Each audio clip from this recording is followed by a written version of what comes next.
Hi everyone, my name is Eva. I'm a executive wellness consultant. I'm back with part 2 of the Bible. Try to wrap this up tonight. I've been speaking for over an hour, but we'll try to get through this. I have a few other book recommendations for you that I wanted to share with you so that you could get a little bit more interested and involved with the Bible. I've been listening to a lot of interviews with Bear Grylls, who is a British adventurer and a writer who has been on several American TV shows. And he's written a book recently titled The Greatest Story Ever Told, an Eyewitness Account. And it says here is a retelling of the entire story of Jesus' life and ministry as depicted across all 4 Gospels: Matthew, Mark, Luke, and John, which I'll also be reviewing here with you so you get a little bit more context. I would definitely recommend you watch an interview with him, one of his more recent ones, about his book that recently came out. I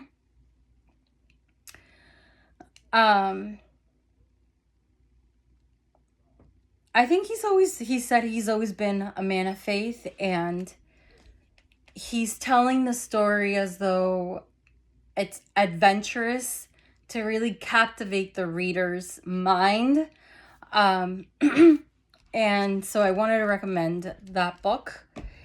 And then there is a couple other books that you could probably get more information about the Bible and understand how it is that people like Lee Strobel and John Burke, which I discussed in my previous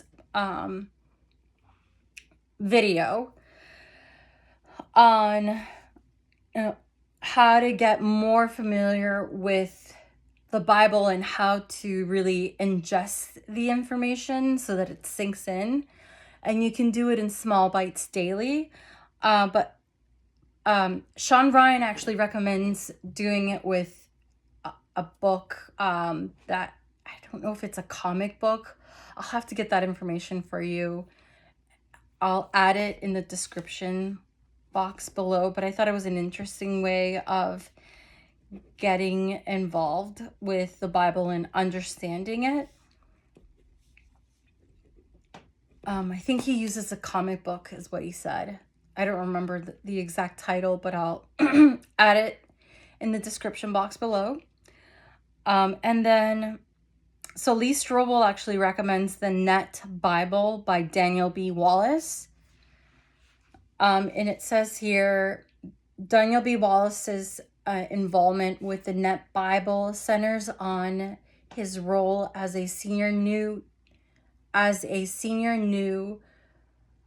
Testament editor and his expertise in textual criticism, which is reflected in the translation's extensive footnotes and its emphasis on accuracy. So what Lee Strobel likes is that there's footnotes in the book that you can read and understand more information about what you're reading about, and the reason why those particular words were used. For John Burke, who is the other person that was interviewed on the Sean Ryan show, he is the other pastor, and he recommends the Bible recap. This is what it looks like, apparently. And the author's name is Tara Lee Cobble. So you may want to do a little research. And again, I think he mentions that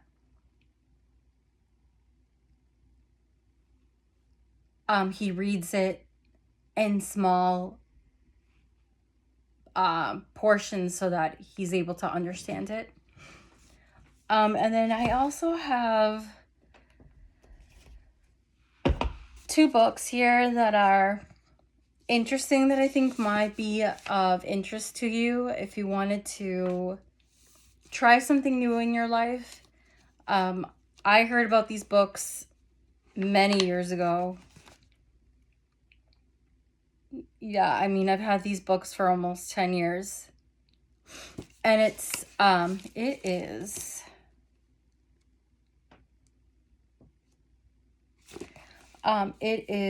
Bill Barnett and Dave Evans. It's a book called Designing Your Life, How to Build a Well-Lived, Joyful Life. There's also a course that they both give at the Stanford University. And I'll just read who they are. Bill Barnett is the executive director of the Stanford Design Program and co-founder of the Life Design Lab, as well as a former leader of Apple's PowerBook product line and CEO of a design consultancy. Dave Evans is a co-founder of the Life Design Lab, a lecturer in the Stanford Design Program, a management consultant, and formerly a co-founder of Electronic Arts. I'm just writing down something that I forgot to mention in my previous video. So they have the book here, and it's really about iteration, like really experimenting what you're wanting to do in life. This is a workbook. And if you've ever taken any courses on product management, it's really about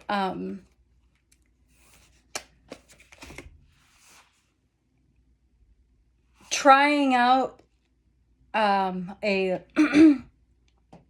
something that you want to do, and then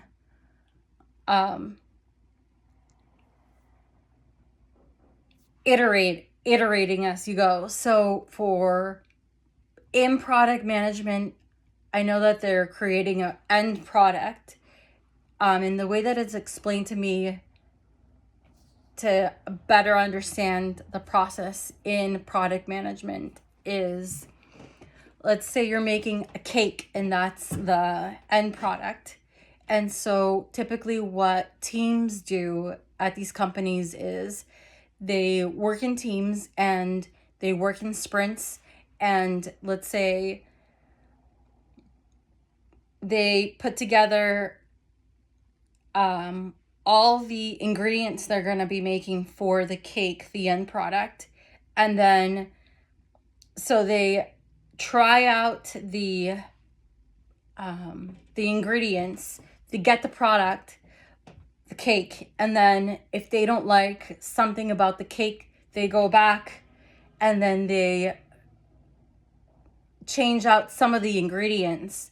And so that's the same concept here, is that they iterate by going in and changing out some of the ingredients if the product that you're left with in the business that you're trying to execute is not what you intended. There's still a few tweaks that you want to change around.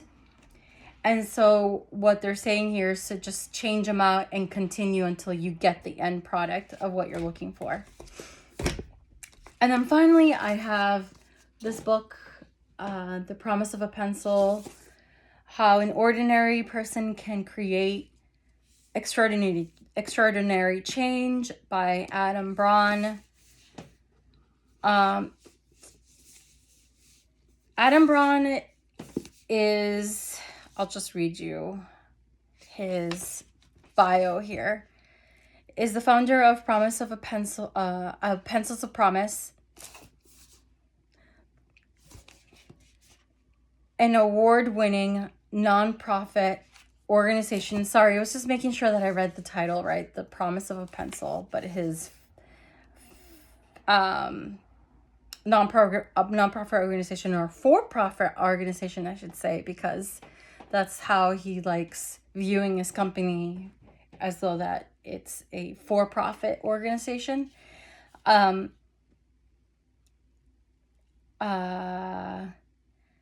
So the organization that has built more than 200 schools around the world. In 2012, he was named to the Forbes 30 under 30 list and Wired magazine's 50 people who will change the world. He is a graduate of Brown University and a frequent speaker at conferences, colleges, and Fortune 1000 companies. He currently resides in New York City. For more information, visit pencilsofpromise.org and adambraun.com. It's a really fascinating story how he started to do this. I would recommend this book because he's doing the right thing in the world. He's setting a really good example to all of us, and so that's why I'm recommending his book. Okay, so back to the Bible. I'm gonna try to finish this off and read this, just so you have more context about the Bible. I think it's important. Again, I would go back. I would watch the 3 episodes of the Sean Ryan podcast with Lee Strobel and John Burke. And if you only want to watch one, then watch the one with both of them in it, because it's the one that has more of the information, and you can really put all the pieces together of the puzzle together. So I would watch the one with both of them being interviewed together. So that's my recommendation. Okay. So the Hebrew scriptures, this is what they have as far as imagery for the Hebrew scriptures. This is an illustration of Hebrew manuscripts. Like Christian Bibles, medieval Jewish religious works were also highly illuminated. This page from the Jewish Serva Bible, produced in 1299, is decorated in a Gothic style with animal, grotesque, and floral design.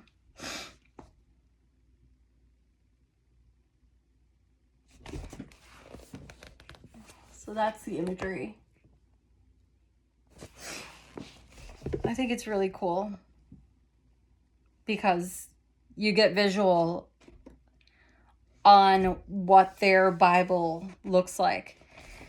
So the Hebrew scriptures, the 24 Jewish scriptures known as the Hebrew Bible, called the Old Testament by Christians. So Jewish only really focus on the Old Testament.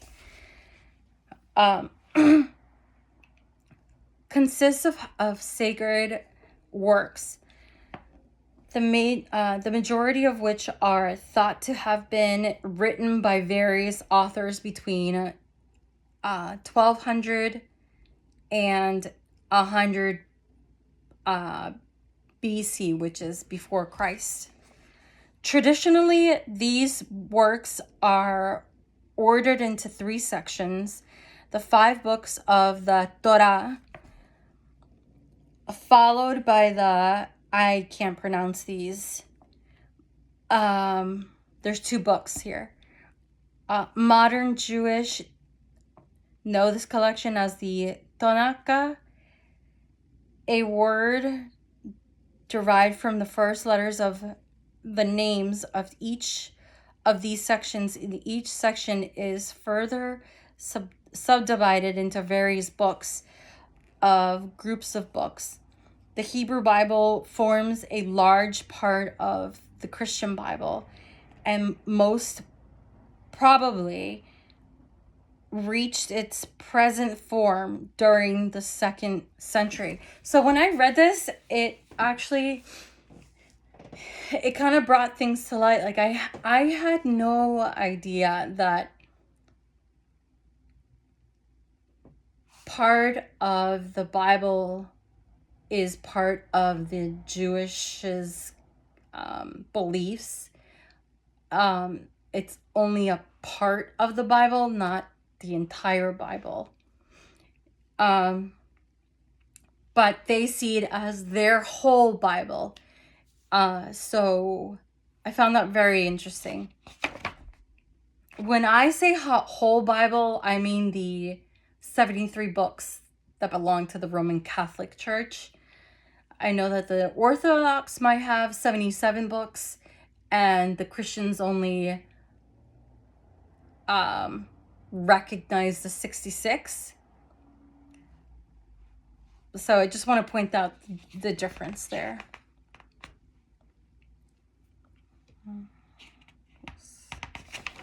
Okay, so we're going to skip ahead to the most interesting part that I wanted to learn about.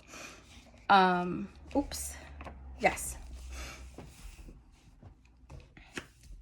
The Bible in the world. I'm going to show you what I see here, just so that you have some imagery. And I'll let you know what this is.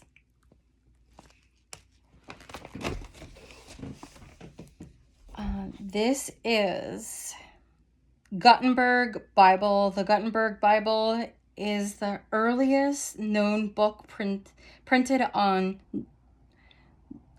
Jonas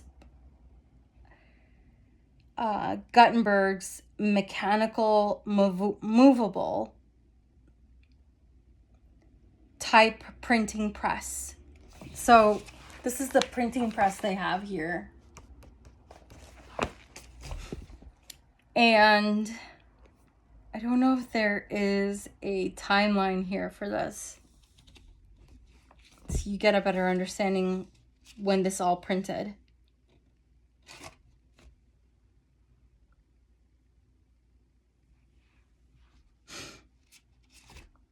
I don't see a timeline for this.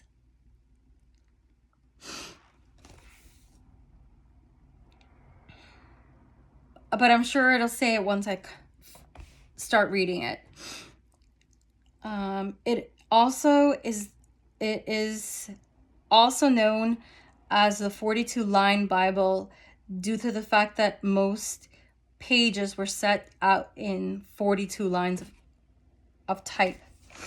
Okay. Although no one knows exactly how many copies have been printed, sold, or distributed, the Bible is generally considered to be the best-selling book of all time, which I've mentioned before.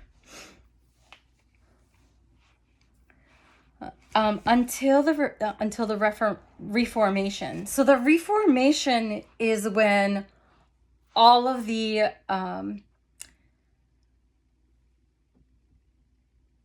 religions kind of went there, and then their dominations were created. That's the period of time that they call Reformation. For anyone who doesn't know that, because I knew that learning it a long time ago, but just to refresh your memory. For centuries, the Bible was transcribed by hand, 382 AD after death. For example,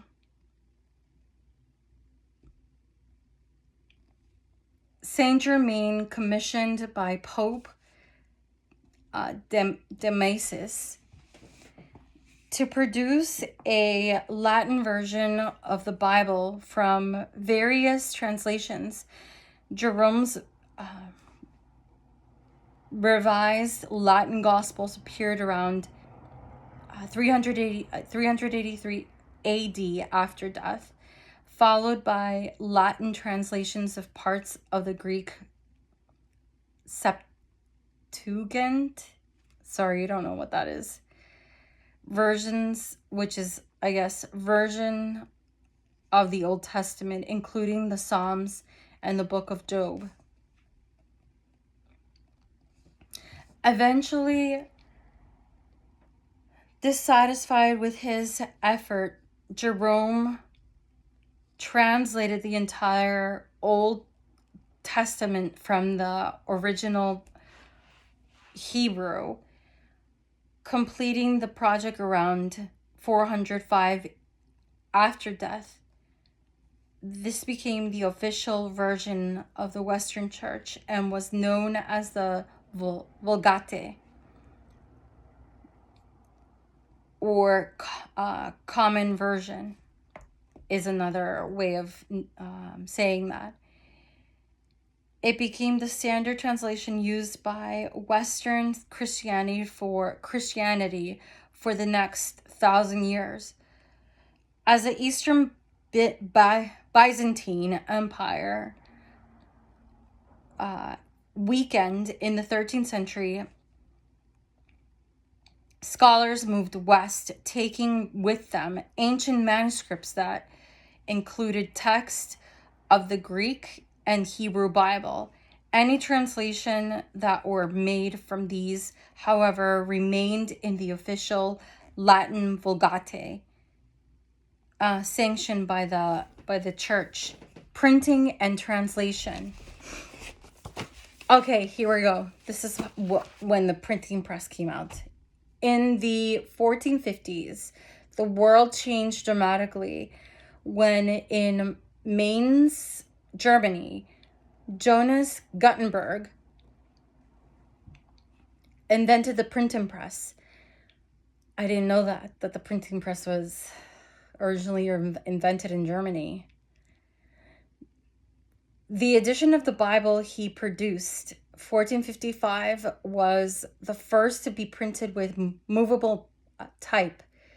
Printing made the Bible more accessible, if still expensive at first, but Latin Vulgate was still the only language sanctioned by the church. In 1516, Dutch humanist and scholar, I don't know how to pronounce this, Diodorus Erasmus, published an edition of the Greek New Testament with an accompanying Latin translation, drawn from a variety of manuscripts rather than from a single text. It marked the beginning of the ongoing quest by scholars to provide the most accurate edition of the Bible possible. Accuracy, however, wasn't the only concern of the Bible scholars. Learned theologians such as Martin Luther. I actually want to look this up because I'm not sure if you know who this is. Martin Luther. It says Martin Luther was a priest, theologian, author. This is why this is important.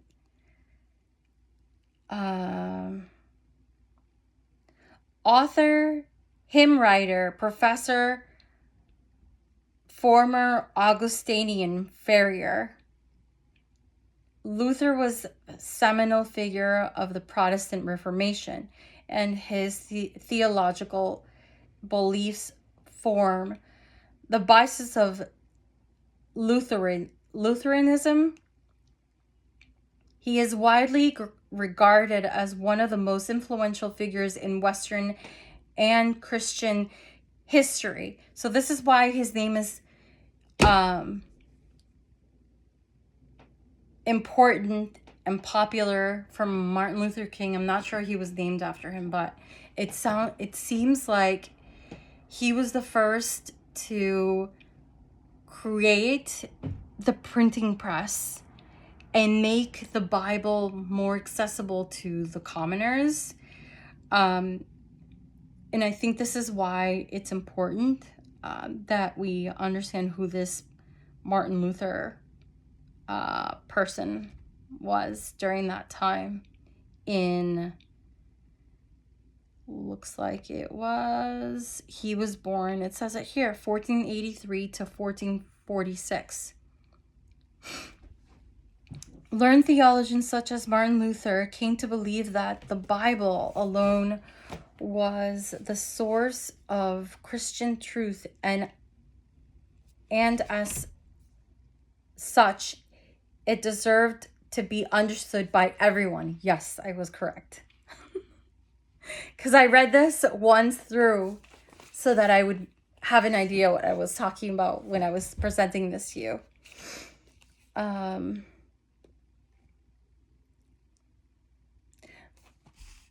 The result of his conviction was not only a split with the Roman Catholic Church that gave rise to Protestantism.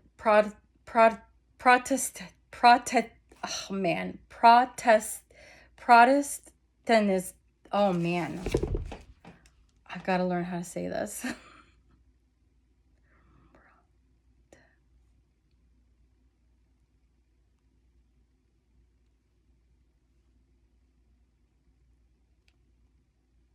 Protestantism.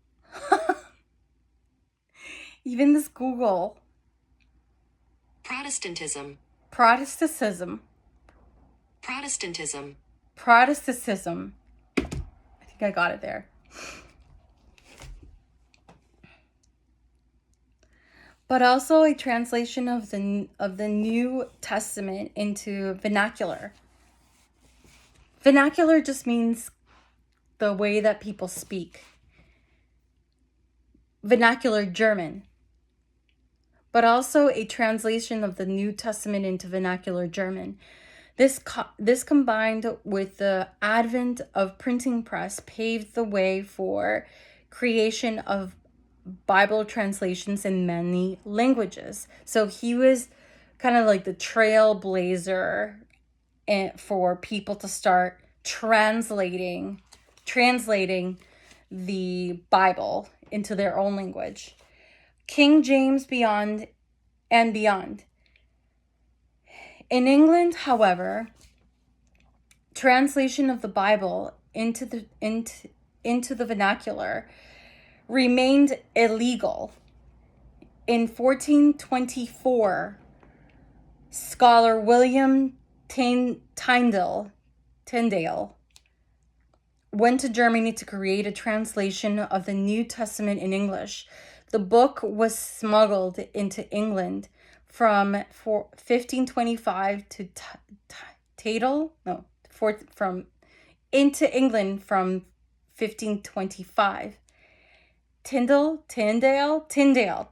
was executed for heresy before completing his English Old Testament. But the movement he had begun could not be stopped. His English Bible was officially approved by Henry VIII and became the model for the 1611 King James Version. Since then, the Bible has become one of the world's most influential books, as well as one of its most translated. When Luther translated the Bible into German, only around 15 other translations had been made. That figure had risen to 40 by 1600 and to 52 different languages by 1700. By 1800, due to the creation of various national Bible societies, parts of the Bible were available in more than 500 languages. By 1950, that number had risen to more than 1,100. And by the 21st century, it was more than 2,000.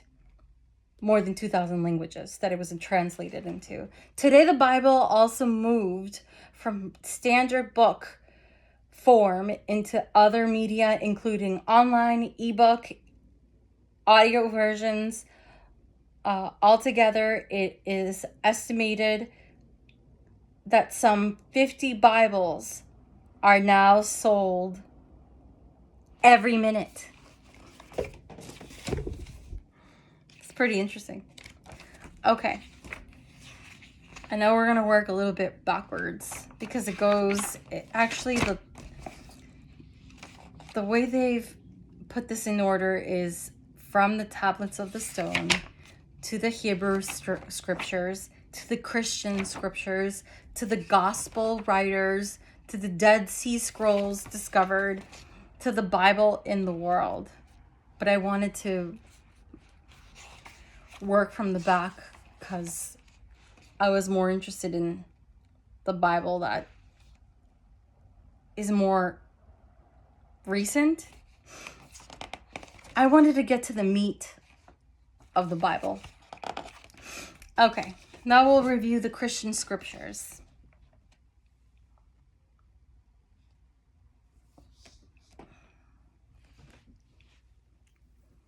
Sorry, I'm just stretching my back. I've been standing for quite a while. 2 hours.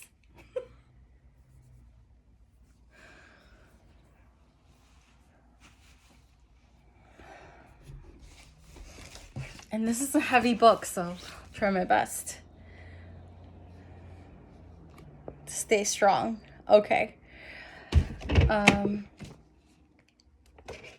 Oh, I forgot to show you the imagery. It says, home of hidden text in the 19th century, Constantine von, I don't know how to pronounce that, found in the Greek text known as the Codex Sinaiticus here at Catherine's monastery in the Sinai Peninsula, Egypt. Some had been kept in a garage can. Hidden text. And this is what it looks like in Egypt.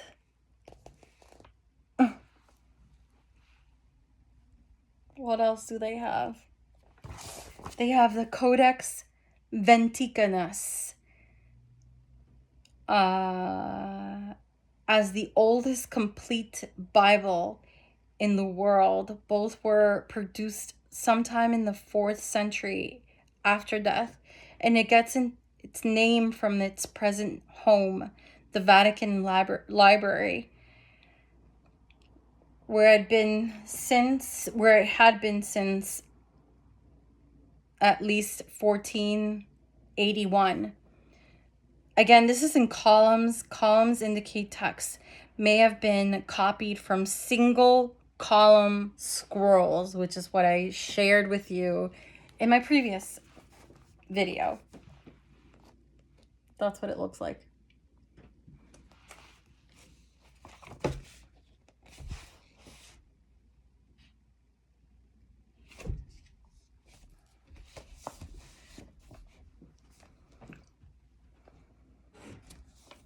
My voice is a little weak because I've been speaking for more than 2 hours now. Okay. The Christian scriptures, the first followers of Jesus did not possess the writings. Today's Christians call the New Testament their original Bible, was a Greek translation of the Hebrew books of the Old Testament. It was only in the latter half of the 1st century after death that new, specifically Christian texts began to appear. The works that make up the Christian New Testament seem to have developed in much of the same way as those of the Old Testament, as oral traditions that were gradually brought together and set down in writings. Unlike the Old Testament, however, these new scriptures are understood to have been written not over the course of hundreds of years, but in just over a century, between the late 40s after death within 20 years of the death of Jesus through to approximately the middle of the 2nd century. Another difference between the Old and the New Testament is the languages in which they were written. By the time of Jesus, Hebrew, the language of the Old Testament,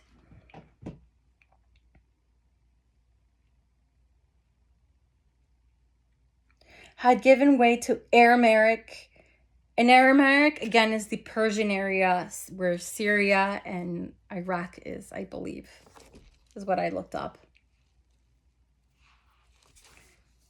You can Google search it too if you want. But I'm just mentioning that in case you don't know what Aramaic is.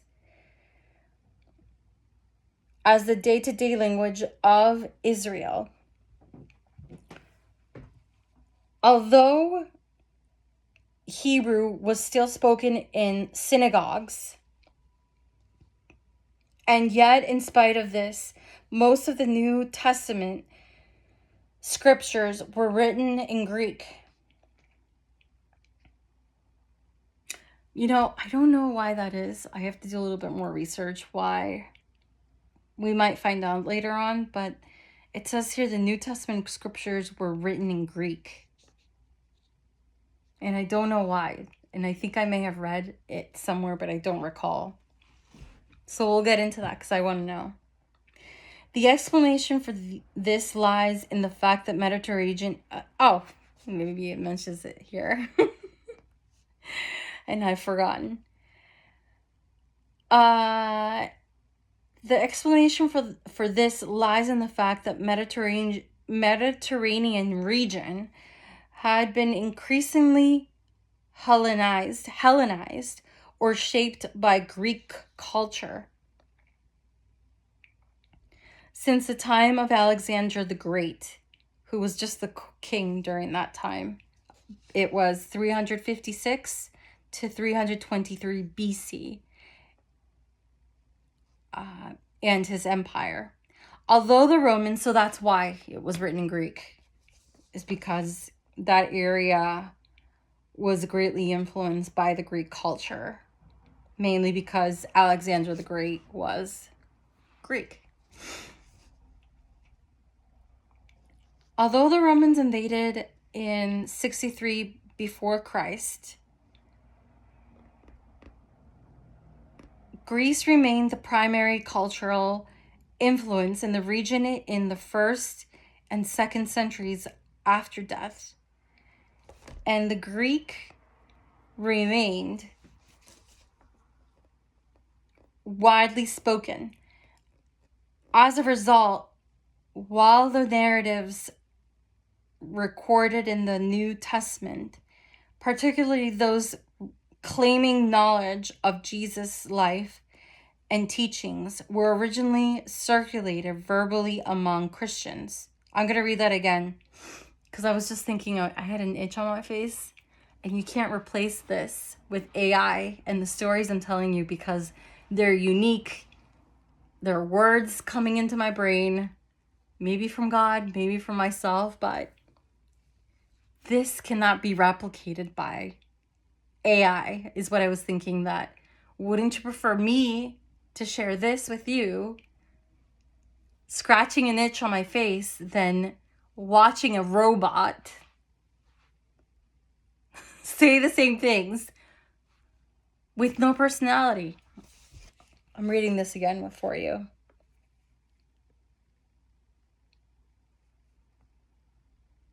Where am I? Okay. As a result, while the narratives recorded in the New Testament, particularly those claiming knowledge of Jesus' life and teachings, were originally circulated verbally among Christians in Aramaic.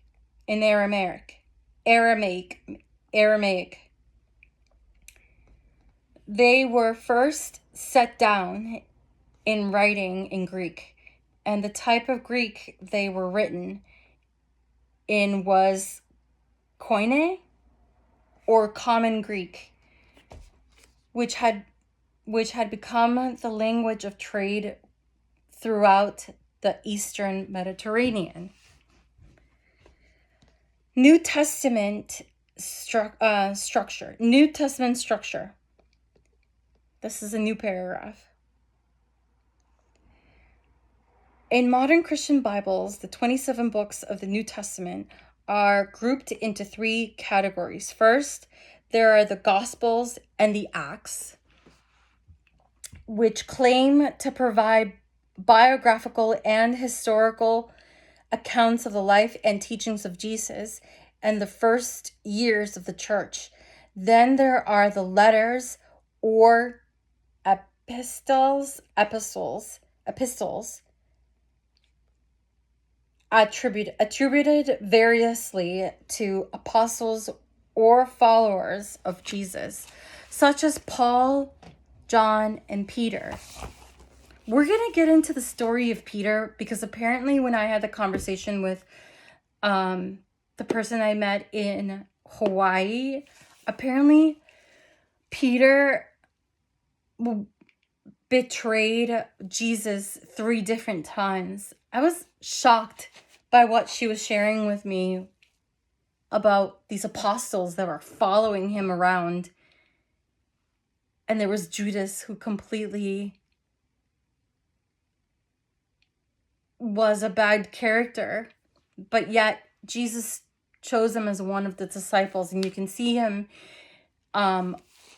in that picture, I think it was drawn by Leonardo da Vinci, where there's a 12 apostles. One of them is made, possibly they think it's one of 2 people. It's either Mary or I can't remember the other person, but I know that I've watched or read it somewhere where they explain that this one apostle could have been Mary, or it could have been, I think, John, they mentioned.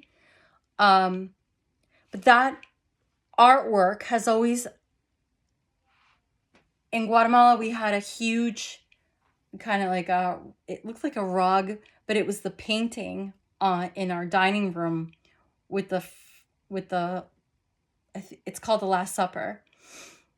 And we have one here in our home, but it's not as big. So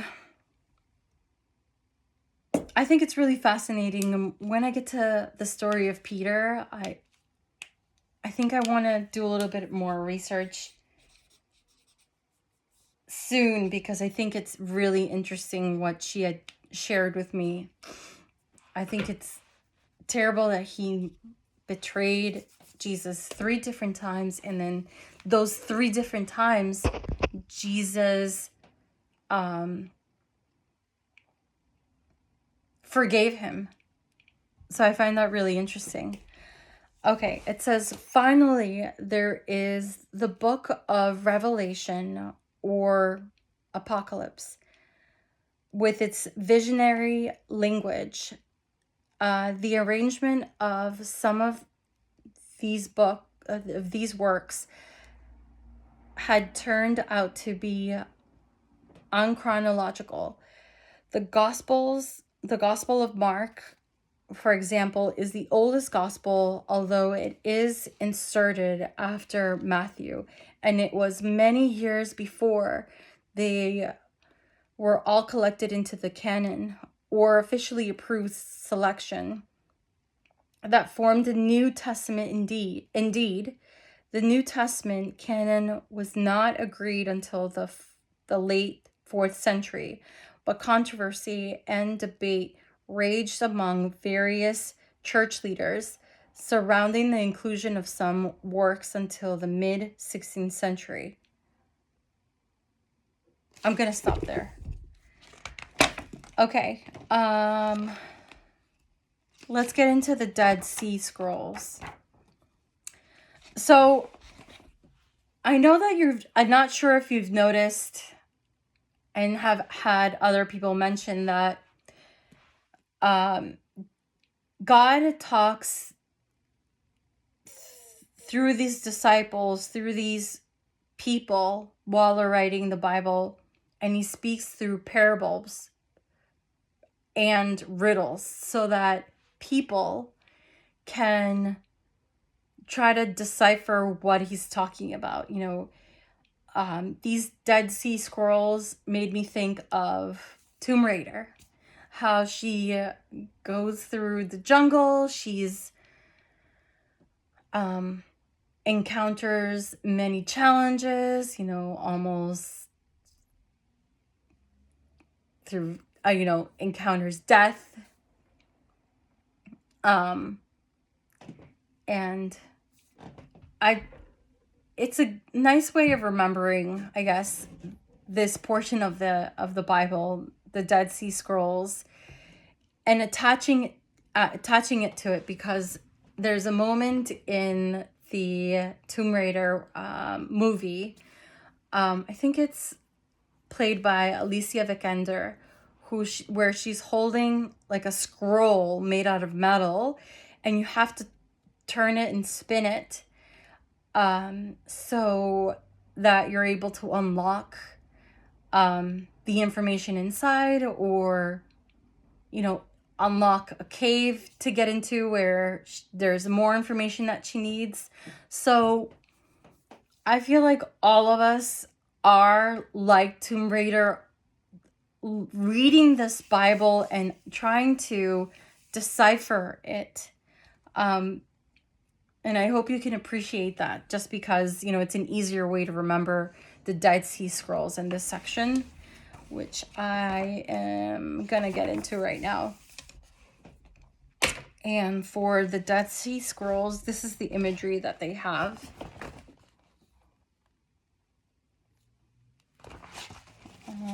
Let's see if there's a description here. And actually, these Dead Sea Scrolls were found in these caves right here, as you can see. Which is in the Dead Sea area, in the Mediterranean area. Not sure. It says puzzle pieces. These fragments, part of the community rule. Scroll deal with laws governing community life. This was one of the first scrolls to be found. So this is one of the first scrolls to be found. Dead Sea Scrolls rediscovered. In 1947, these caves on the northern western shore of the Dead Sea, a shepherd boy discovered some ancient manuscripts and text fragments written mainly in Hebrew. These Dead Scrolls, as they are known, are revolutionized scholars understanding the Bible. The 1947 discoveries, together with the subsequent findings near the ruins of the ancient city of Qumran,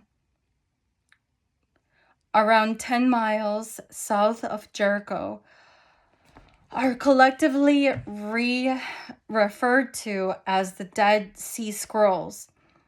They were written variously on papyrus or vellum. Papyrus is the plant, and vellum is calf skin, is the research that I've done.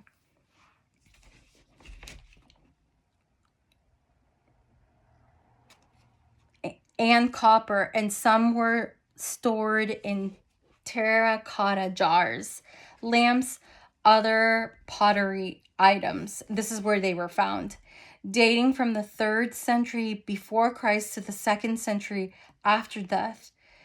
The core works are a series of scrolls found in 11 caves near Qumran, thought by many scholars to have been the location of the community that produced them. The Dead Sea documents, this is all in Israel. Actually, I said the Mediterranean, but it's Israel. The Dead Sea documents contain a range of Jewish literature which, because it was not subject to later editing or censorship, offers an invaluable insight in Jewish society and its beliefs, both before and during the times of Jesus. In addition to secular works,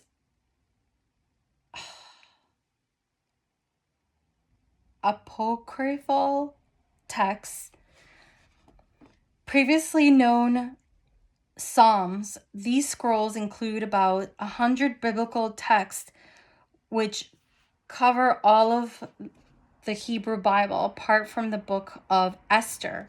Esther we're going to get into because I constantly hear about the story of Esther and I just don't know who that is yet. As well as the first century Greek translation of the minor prophets and a version of the Leviticus that dates to the 3rd century before Christ. One of the longest items discovered was a manuscript now known as the Temple Scroll. This provides detailed instructions for the building of the Temple of Jerusalem and extensive regulations about the temple practice.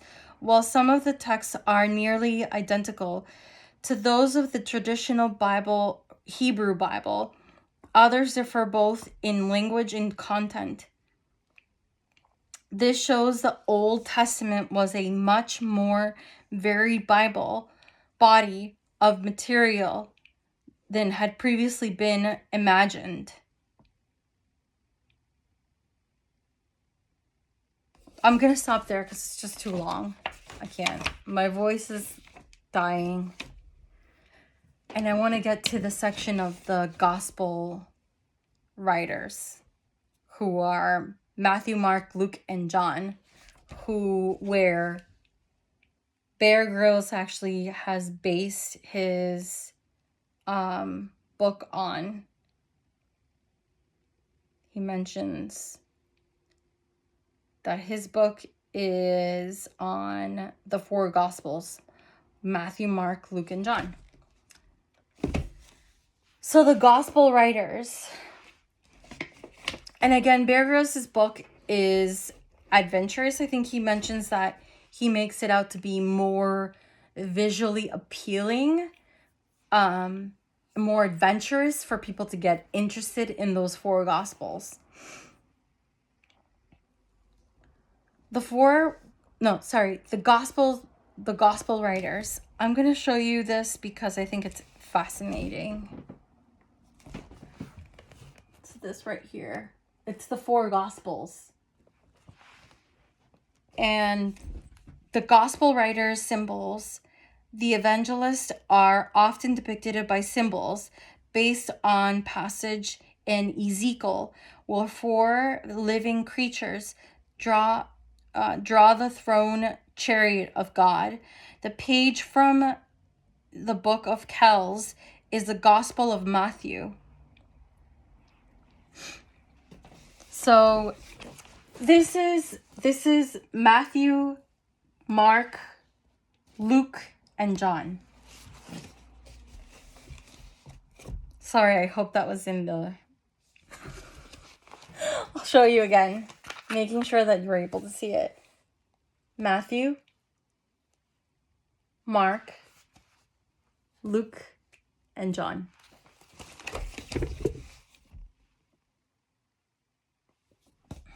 Okay, this is the last portion, and then we're done. So that you get more context about the Bible, and you're not completely lost when people talk about the Bible. You'll have a little bit more context.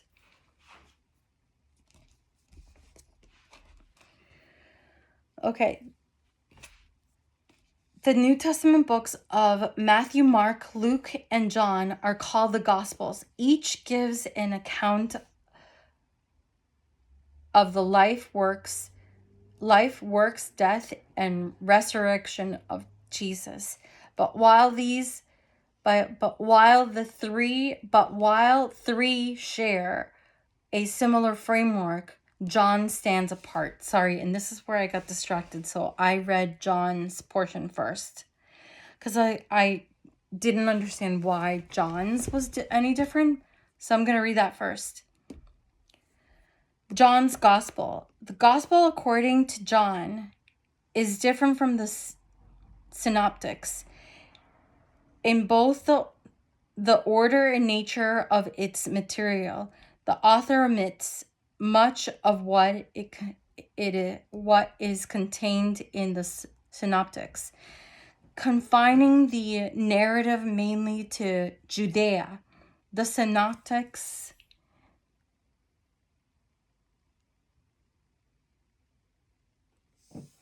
I'm trying to figure out what the synoptics are.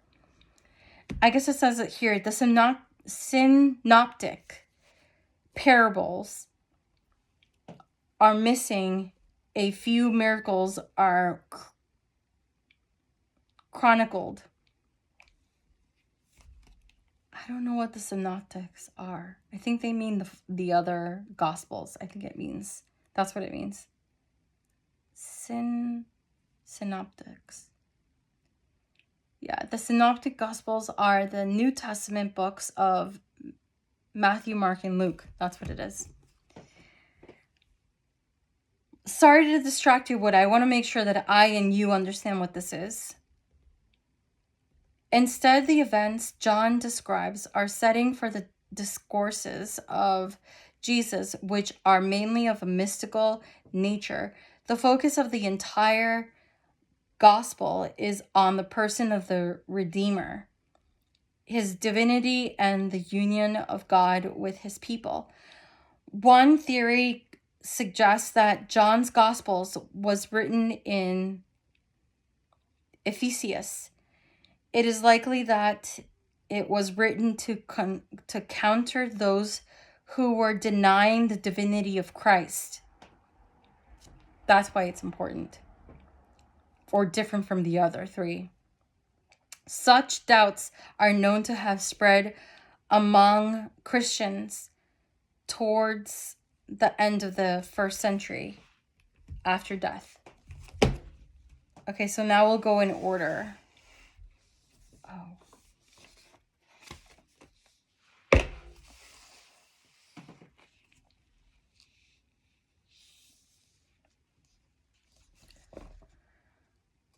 The word gospel is derived from the Old English Godspell,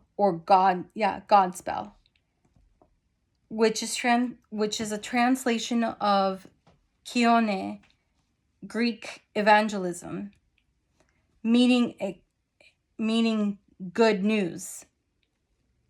So gospel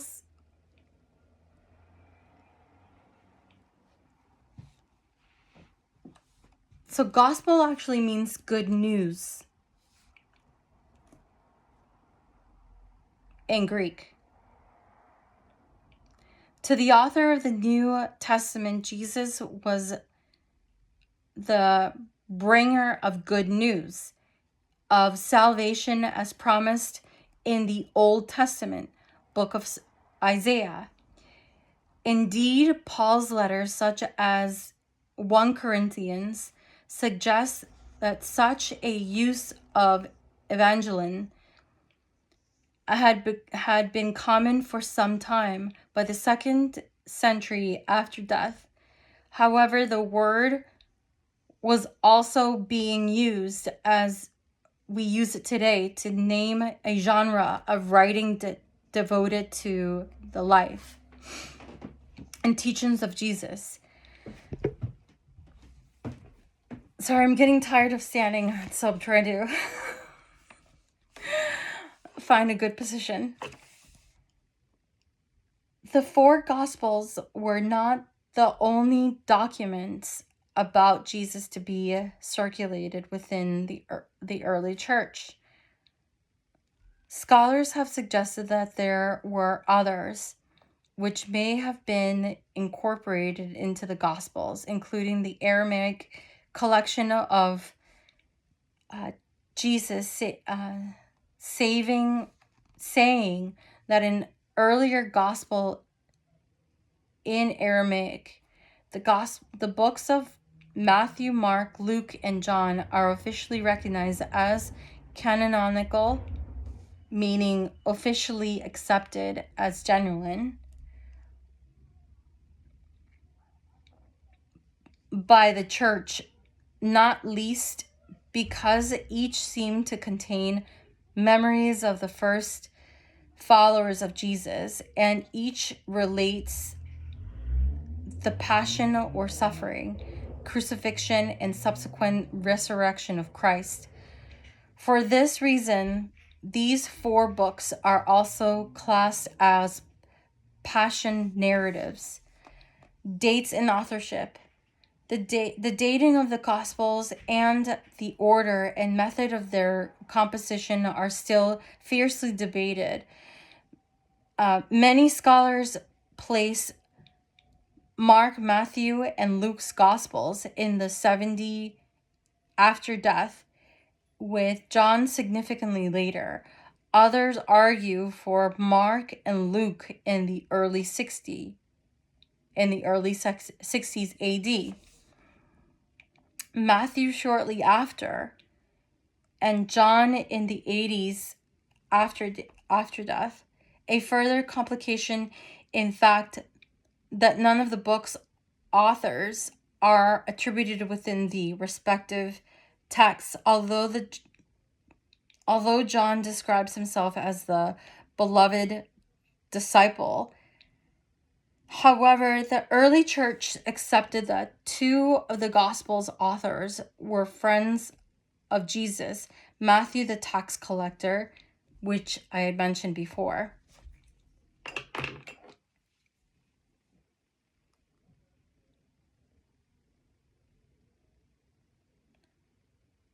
John, although whether this was a John the Apostle or another John is unclear. The other 2 evangelists were apostolic men who did not know Jesus. Mark, a friend of Peter, and Luke, a friend of Paul. Luke, also the author of Acts of the Apostles. The 2 books, Luke and Acts, were possibly intended as 2 volumes of a single work.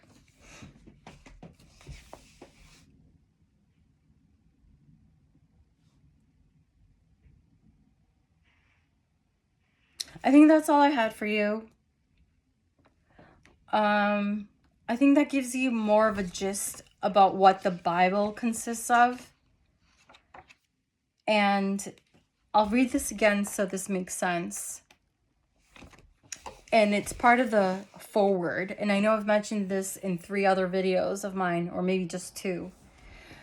But I want to share this again so that it sinks in and you understand what the Bible consists of.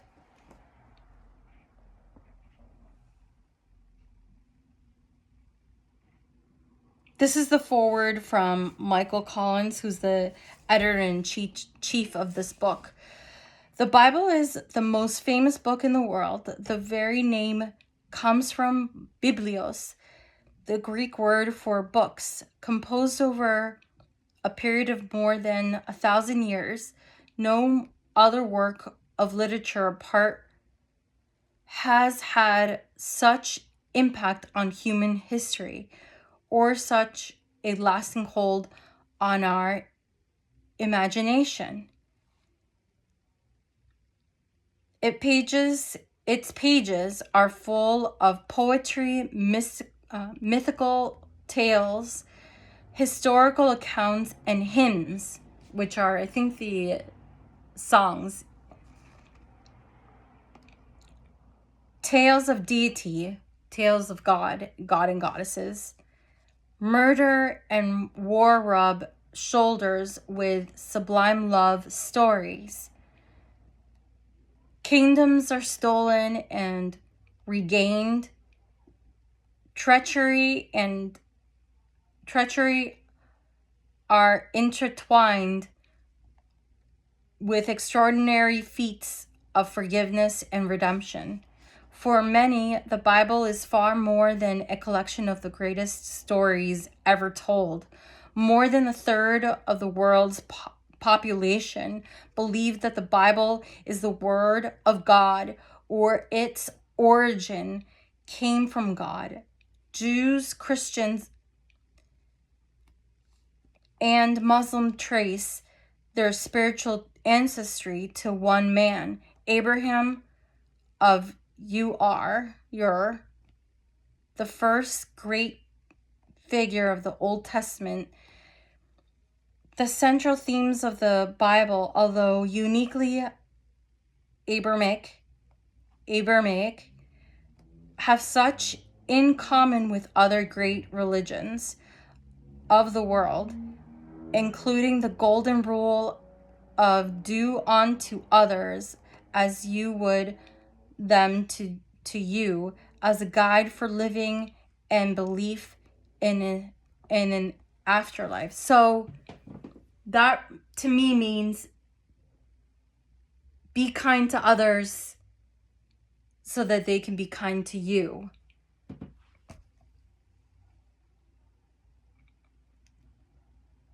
Do unto others as you would have them do to you. So make sure that they are kind, you're kind to them so that they can be kind to you, is what I'm getting from that. So that's the overview for the Bible. And then again, as I mentioned before, we'll get into more information here. I just flipped over the book and this is what came up, which is really interesting. It will, I mean, I can review this at a different time, but I'll list it. I'll make sure to put a tag here so I remember, because this is really interesting. That I flipped the page open. This is what came up. It says history and culture, marriage and family life. This is what I flipped over to. So it talks about here mainly what marriage and family life was like during this period of time. So we'll get into that as well once we come across that. But for now, I think that's all I have for you. Thank you for watching and have a great day.